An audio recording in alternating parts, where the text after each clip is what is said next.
Hello hi students. So second year result వచ్చేసాయి కదా. So మంచి రిజల్ట్ వచ్చినా ఎంజాయ్ చేస్తున్నారా, ఎలా ఉన్నా ఓకే. సో చాలామంది మనల్ని అడుగుతున్నారు. సో ఏంటి అంటే ఫర్ ఎంపీసీ స్టూడెంట్స్ జేఈ కావచ్చు, లేదంటే ఎప్సెట్ కావచ్చు, ర్యాంక్ వచ్చిన తర్వాత మనం ఇంజనీరింగ్ కాలేజ్లో జాయిన్ అవ్వడం ఉంటుంది.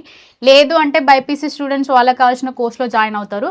అది కాకుండా సిఈసీ, హెచ్ఈసీ, ఎంఈసీ, ఎంపీసీ ఏదైనా సరే మనకి డిగ్రీలో జాయిన్ అవ్వడానికి మాత్రం ఎవ్రీ ఇయర్ గవర్నమెంట్ మనకి దోస్త్ అనే వెబ్ ఆప్షనింగ్ ఒకటి ఉంటుంది నాన్న మనకి. ఓకే, దోస్త్ అనేది వెబ్ ఆప్షనింగ్ ఒకటి ఉంటుంది. సో దోస్త్ అంటే ఏంటంటే degree online service of Telangana అనమాట. సో ఏంటి, ఆన్లైన్లో మనకి వెబ్ ఆప్షనింగ్ పెట్టుకోవడం ఉంటుంది. సో వెబ్ ఆప్షన్ అంటే ఏంటి, this is purely based on your intermediate marks along with the reservation నాన్న.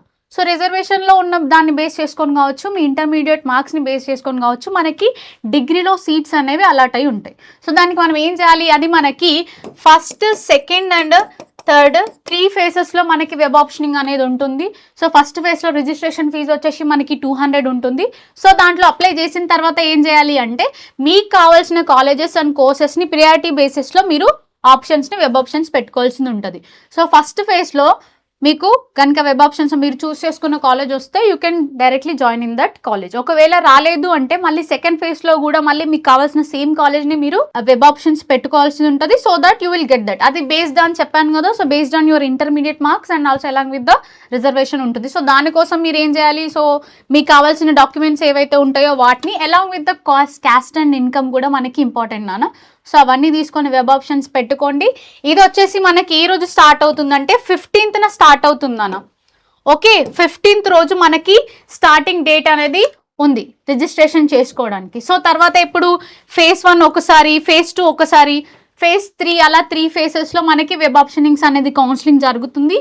So that me desired college, this is also for BSc కావచ్చు, బీఏ కావచ్చు, బీకామ్ కావచ్చు, ఎందులో జాయిన్ అవ్వాలన్నా కూడా మనకి దోస్త్ నుంచి అప్లై చేసుకోవాల్సింది ఉంటుంది web options. Okay, so next ఎవరైతే దోస్త్ ఎలా అప్లై చేసుకోవాలి, డిగ్రీలో జాయిన్ అవ్వాలి అంటే ఎలా అని కన్ఫ్యూజన్లో ఉన్న వాళ్ళకి ఈ video this is help for you. You can check with that. Thank you.